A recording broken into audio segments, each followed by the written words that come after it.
like, I want to share, like, the fact, because, like, I don't know, like, I didn't even know what racism was growing up, because we just lived in all these places, and I didn't even know that was a thing. I just saw, like, people as people, so when I found out that people would actually mistreat people because they're black, like, I was like, what the fuck, like, what is this? Like, it just was bizarre to me, because I know, like, so many people who are African American or just straight up African, you know, because we live there, and they're all like super cool, and they are very talented and like nice, and like I couldn't imagine thinking of them any differently than that.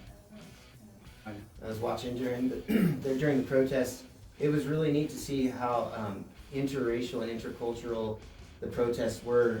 I was just excited about that in one sense, so that the black community can see how many of us stand with them, you know, and stand and say, enough's enough, hell no, we're not going to put up with it, we stand right with you.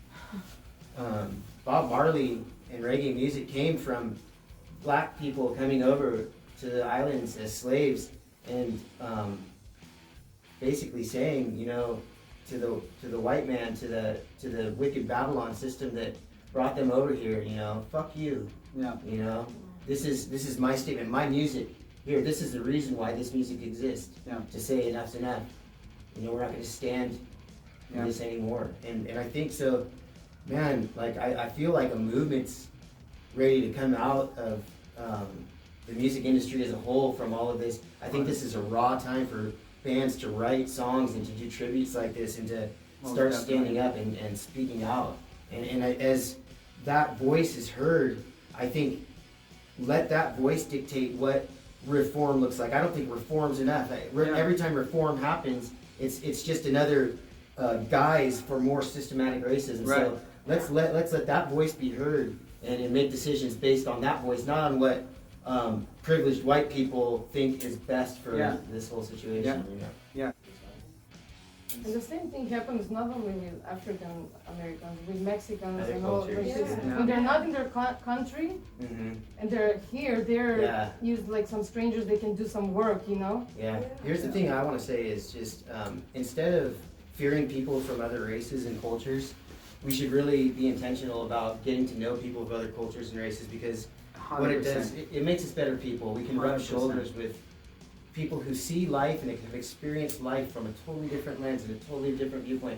And so we can become better people by learning from different people of other races. I think, to be honest, like Jordan was saying, we've traveled the world and lived in other continents, in Africa and Europe and the Pacific Islands, and I can just say one thing is, going into those places, I've learned much more from other cultures than I've ever been able to contribute to places I've traveled in my life. And so I just want to say that is that, especially amongst my black friends, growing up, one of my best friends, Corey Bryant, him and I were playing AYSO soccer together, and him and I were like kind of competitive against each other, but we just were like best friends in elementary school, and I'm just a better person because of the black lives that have mattered in my life.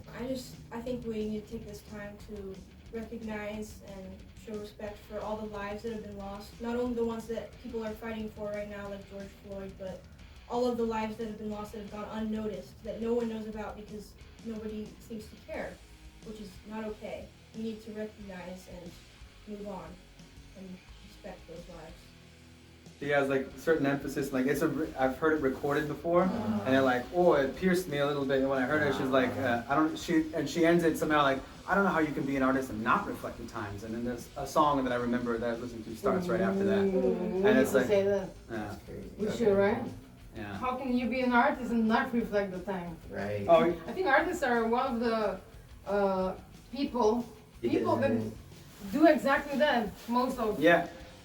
Words on print can be forgotten or whatever, but music usually, you know, like absolutely. That's how people learn how to recite things, is through music. 100%. Cadence and poetry and writes one honest history. You know, stepping in front of a mic and saying something like that, because that's a situation where it's like, what is this, man? Turn on the radio, you know what I mean? Like, figure out like what's really happening. Don't, you know? Yeah. It's not. You shouldn't be ashamed. You should be involved. You know, or you shouldn't be silent. You should be involved, especially if it's something like this, where you know it's wrong. Yeah. You know. Exactly. I mean, my friend Jero, he posted something that like kind of shook me a little bit. He's like, don't like my post, dude. Say something if you're gonna say something. Don't just like sit there and be like, oh yeah, I like what you said. Like he had something to say there. It's like, yeah, if you're really gonna support this, don't like my post right now, man. Why don't let me hear what you have to say? How are you gonna support this? Why do Black Lives Matter? What did they, what have they done for you? Like that's super raw. It's good, yeah. Or some people will just put a meme or something, animation. Yeah. Where's the thought? Where's the intention? What were you thinking? Because we need that, Yeah. More words, more speak up. Yeah, absolutely. What's sad is that there's still people that you're gonna land on the wrong side of history through this whole thing. Yeah. But what I see for the most part is that musicians, I think that we're all gonna stand for the most part on the right side of history. Yeah. Through all this. I just want to say, like, it's always okay to change. Like, if you notice that you're not actively supporting the Black community in your life, or like, if you notice that you're maybe a victim to the, like, I don't want to say victim. I don't ever want to. Like, I don't know, like victim to the system. A contributor to the system, maybe. Yeah, a contributor.